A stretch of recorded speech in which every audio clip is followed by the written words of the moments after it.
नमस्कार साथियों, मैं अनीता श्रीवास्तव आपका हार्दिक अभिनंदन करती हूँ।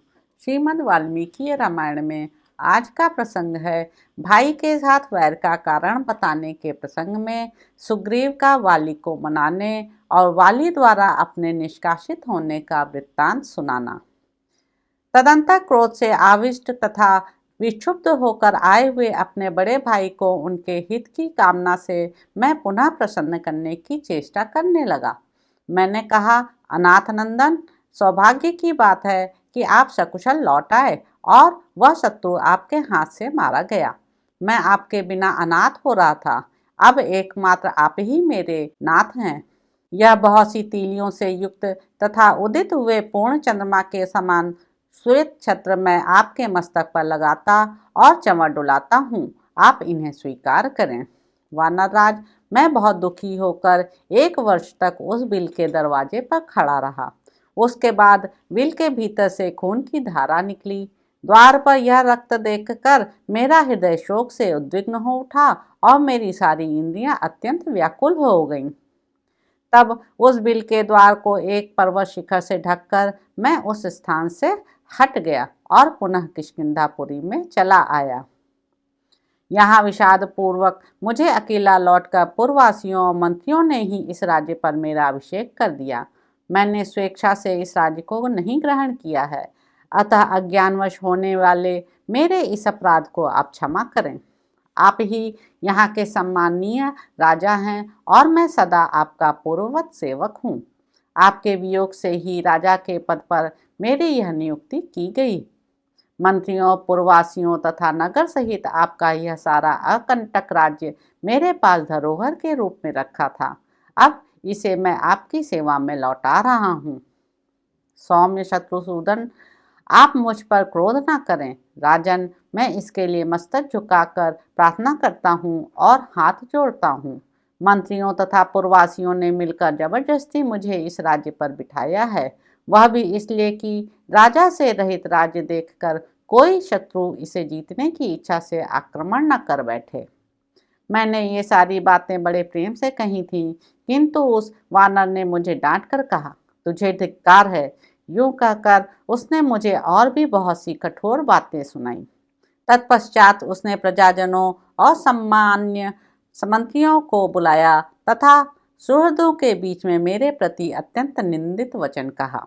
वह बोला, आप लोगों को मालूम होगा कि एक दिन रात में मेरे साथ युद्ध करने की इच्छा से मायावी नामक महान असुर यहाँ आया था। उसने क्रोध में भरकर पहले मुझे युद्ध के लिए ललकारा। उसकी वह ललकार सुनकर मैं राजभवन से निकल पड़ा।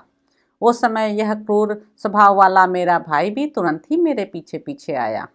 यद्यपि वह असुर बड़ा बलवान था, तथापि मुझे एक दूसरे के सहायक के रूप में देखते ही भयभीत हो उस रात में भाग चला। हम दोनों भाइयों को आते देख वह बड़े बेग से दौड़ा और एक विशाल गुफा में घुस गया। उस अत्यंत भयंकर विशाल गुफा में उस असुर को घुसा हुआ जानकर मैंने अपने इस क्रूरदर्शी भाई से कहा, सुग्रीव, इस शत्रु को मारे बिना मैं यहाँ से किष्किंधापुरी को लौट चलने में असमर्थ हूँ। अतः जब तक मैं इस असुर को मारकर लौटता हूँ, तब तक तुम इस गुफा के दरवाजे पर रहकर मेरी प्रतीक्षा करो। ऐसा कहकर, और यह तो यहाँ खड़ा है ही, ऐसा विश्वास करके मैं उस अत्यंत दुर्गम गुफा के भीतर प्रविष्ट हुआ। भीतर जाकर मैं उस दानव की खोज करने लगा और इसी में मेरा वहाँ 1 वर्ष का समय व्यतीत हो गया। इसके बाद मैंने उस भयंकर शत्रु को देखा। इतने दिनों तक उसके न मिलने से मेरे मन में कोई क्लेश या उदासीनता नहीं हुई थी। मैंने उसे उसके समस्त बंधु बांधवों सहित तत्काल काल के गाल में डाल दिया। उसके मुख से और छाती से भी भूतल पर रक्त का ऐसा प्रवाह जारी हुआ जिससे वह सारी दुर्गम गुफा भर गई। इस तरह उस पराक्रमी शत्रु का सुखपूर्वक वध करके जब मैं लौटा, तब मुझे निकलने का कोई मार्ग ही नहीं दिखाई देता था, क्योंकि विल का दरवाजा बंद कर दिया गया था। मैंने सुग्रीव सुग्रीव कहकर बार बार पुकारा, किंतु कोई उत्तर नहीं मिला। इससे मुझे बड़ा दुख हुआ। मैंने बारंबार लात मारकर किसी तरह उस पत्थर को पीछे की ओर ढकेला। इसके बाद गुफा द्वार से निकलकर यहाँ की राह पकड़े मैं इस नगर में लौटा हूँ। यह सुग्रीव ऐसा क्रूर और निर्दयी है कि इसने भातृ प्रेम को भुला दिया और सारा राज्य अपने हाथ में कर लेने के लिए मुझे उस गुफा के अंदर बंद कर दिया था। ऐसा कहकर वानर राज वाली ने निर्भयता पूर्वक मुझे घर से निकाल दिया। उस समय मेरे शरीर पर एक ही वस्त्र रह गया था। रघुनंदन, उसने मुझे घर से तो निकाल ही दिया, मेरी स्त्री को भी छीन लिया। उसके भय से मैं वनों समुद्रों सहित सारी पृथ्वी पर मारा मारा फिरता रहा। अंततो गत्वा मैं भार्याहरण के दुख से दुखी हो इस श्रेष्ठ पर्वत ऋष्यमुख पर चला आया, क्योंकि एक विशेष कारणवश वाली के लिए इस स्थान पर आक्रमण करना बहुत कठिन है। रघुनाथ जी, यही वाली के साथ मेरे वैर पड़ने की विस्तृत कथा है।